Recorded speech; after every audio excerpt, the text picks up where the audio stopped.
Olá, hoje a gente vai mergulhar num tema que é, assim, a base de tudo no nosso sistema jurídico, o poder constituinte. É daqui que a regra do jogo nasce, né? Exato. E a nossa análise hoje tem um foco bem claro. A gente vai extrair o que é essencial sobre isso para quem estuda para concurso, sabe? Focando no que bancas como FGV, CESP, VUNESP, o que elas adoram cobrar. E elas cobram os detalhes. Sempre. Então vamos lá.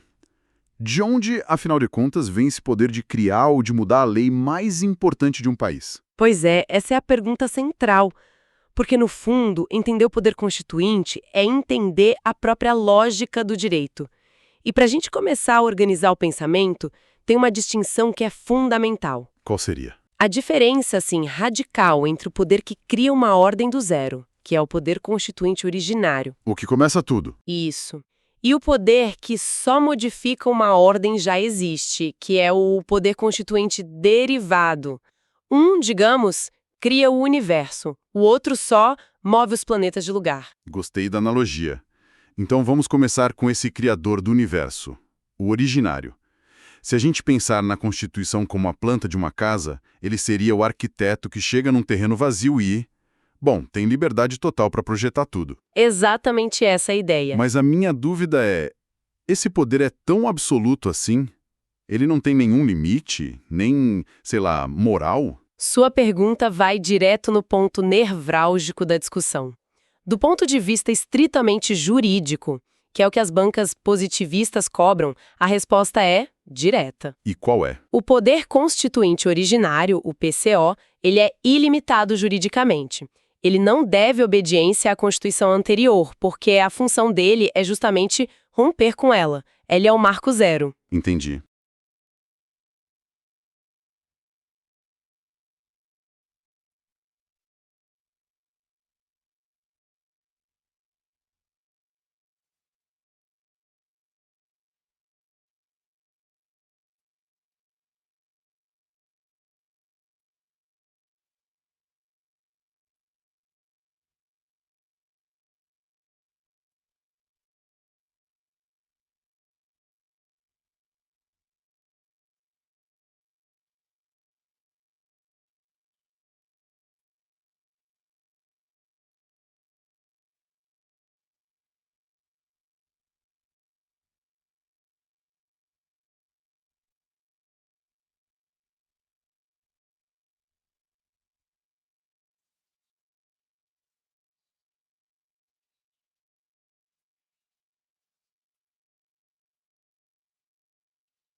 É por isso que as características dele são tão importantes e caem tanto em prova, né?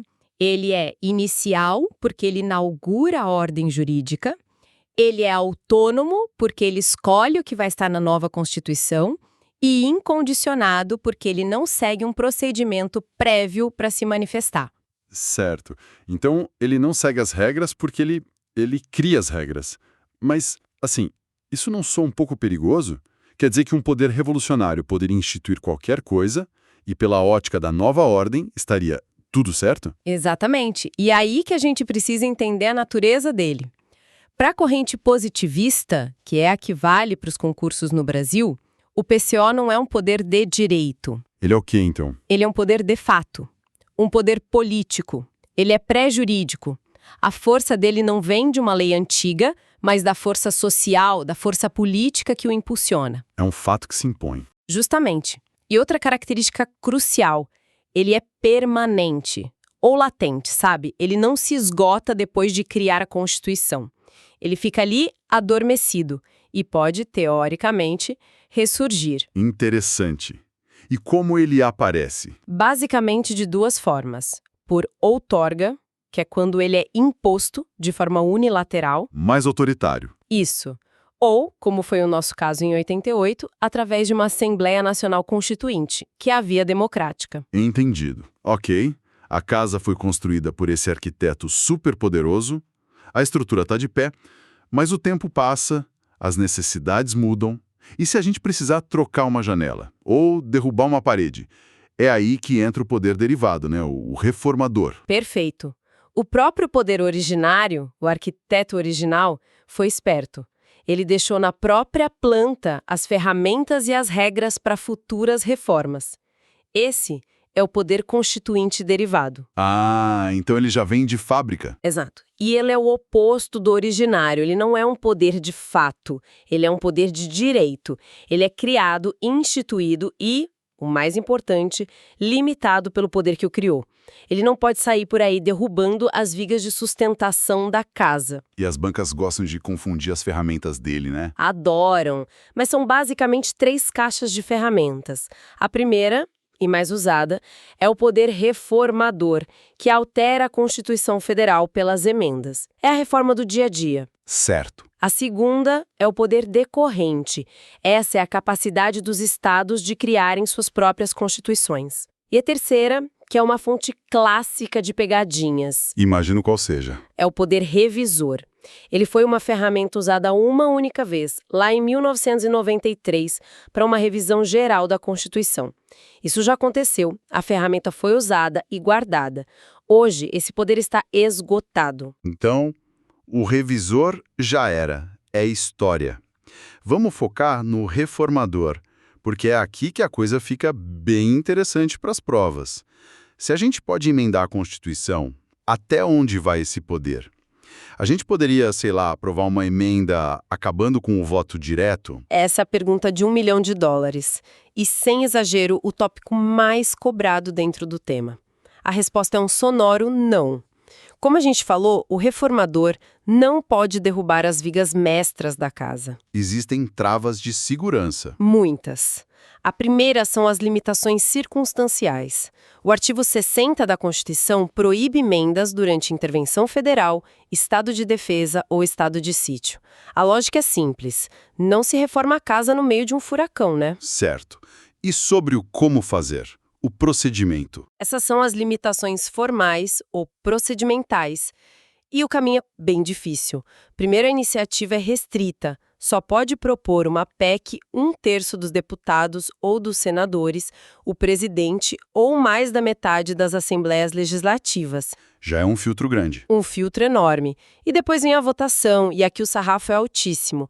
A proposta tem que ser votada nas 2 casas, Câmara e Senado, em 2 turnos em cada uma e aprovada por no mínimo 3/5 dos membros. 3/5, em 4 votações diferentes. Exato. É um quórum brutal. E é nesse ponto que tem um detalhe que a FGV, por exemplo, ama cobrar. A ausência de uma figura no final do processo, certo? Exatamente. Diferente das leis normais, a emenda constitucional, depois de aprovada, não vai para sanção ou veto do presidente da República. Ela é promulgada direto pelas mesas da Câmara e do Senado. Se a questão disser que o presidente sancionou, pode marcar como errada. É um erro clássico. Ok, o procedimento é blindado. Mas vamos ao que realmente importa. O que simplesmente não pode ser mudado. As famosas cláusulas pétreas. São as limitações materiais, o coração da Constituição. O artigo 60, parágrafo 4º, diz que não se pode nem deliberar sobre proposta de emenda tendente a abolir 4 coisas: Quais são elas? a forma federativa de Estado, o voto direto, secreto, universal e periódico, a separação dos poderes e os direitos e garantias individuais. E essa expressão tendente a abolir é a chave, né? É a chave de tudo. Você pode até emendar para ampliar um direito. O que não pode é emendar para restringir a essência dele, para o enfraquecer a ponto de ser uma abolição disfarçada. E essa parte dos direitos e garantias individuais sempre me pareceu um universo à parte. É uma porta bem aberta, não? Sem dúvida. O STF já disse que isso não se refere só ao artigo 5º, mas a todos os direitos fundamentais espalhados pela Constituição. E para quem quer ir além, a doutrina fala também em cláusulas pétreas implícitas.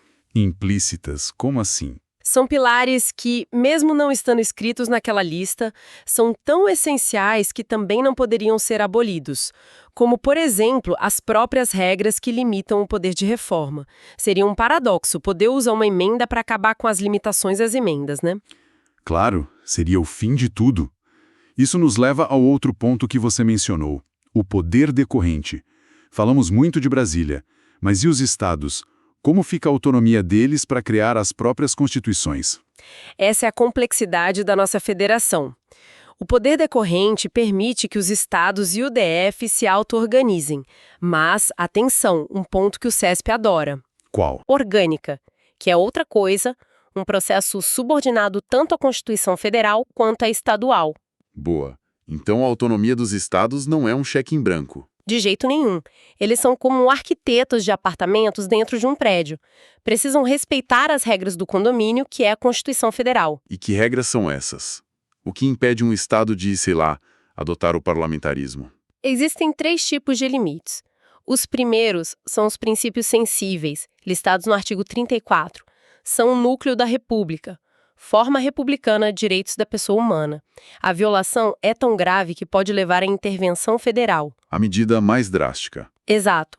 Depois, temos os princípios estabelecidos, que são normas que a Constituição espalha, obrigando ou proibindo coisas. E, por fim, os princípios extensíveis, que são aqueles que os estados devem seguir por simetria. Isso. O processo legislativo, a organização do judiciário, tudo isso deve, no que couber, ser espelhado na organização do Estado. Entendi. Já cobrimos como se cria e como se reforma o texto. Mas a sociedade muda muito mais rápido do que o Congresso aprova emendas. A Constituição não tem um jeito mais silencioso de se adaptar? Tem. E agora a gente entra num dos conceitos mais fascinantes, a mutação constitucional, que alguns chamam de poder constituinte difuso. Mutação? Aqui, a mágica acontece sem que uma única vírgula do texto mude. A letra da lei fica igual, mas o seu sentido, a sua interpretação, se transforma para se adequar a novas realidades. Voltando à nossa casa, a mutação seria como os moradores decidirem que o quarto de hóspedes que está na planta agora é um escritório. A planta não mudou, mas o uso daquele espaço foi alterado. A analogia é perfeita, é exatamente isso.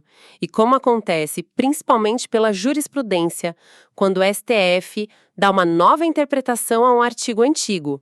Pensa na união homoafetiva como família. O texto não mudou. O texto que fala em homem e mulher não mudou, mas o STF reinterpretou o conceito de família à luz da igualdade e mudou o significado da norma. Isso é incrível, mas também abre um debate enorme. Com certeza. Sobre quem realmente está mudando a Constituição.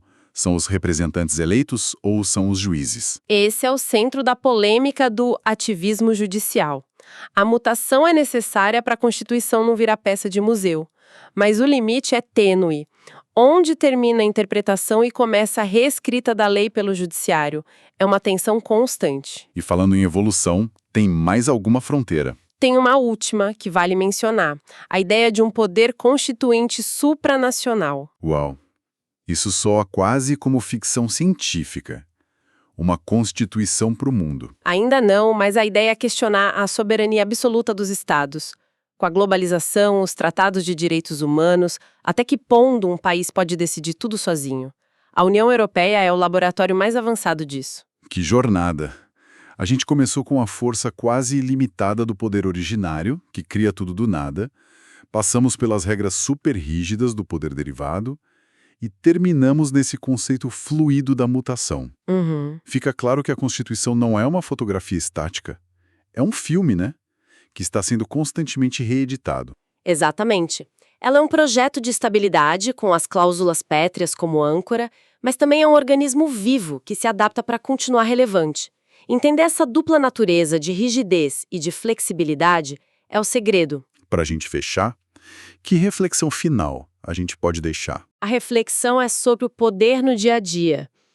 Se a mutação constitucional impulsionada pelas cortes permite que o sentido da Constituição se adapte mais rápido que o processo formal. Isso levanta uma questão, né? Qual seria? Quem hoje, de fato, exerce o poder constituinte? O poder ainda está concentrado nos representantes eleitos no Congresso que seguem o rito das emendas, ou ele está se deslocando cada vez mais para os 11 intérpretes da lei no Supremo Tribunal Federal? Fica a reflexão sobre quem são os verdadeiros atores desse poder na prática.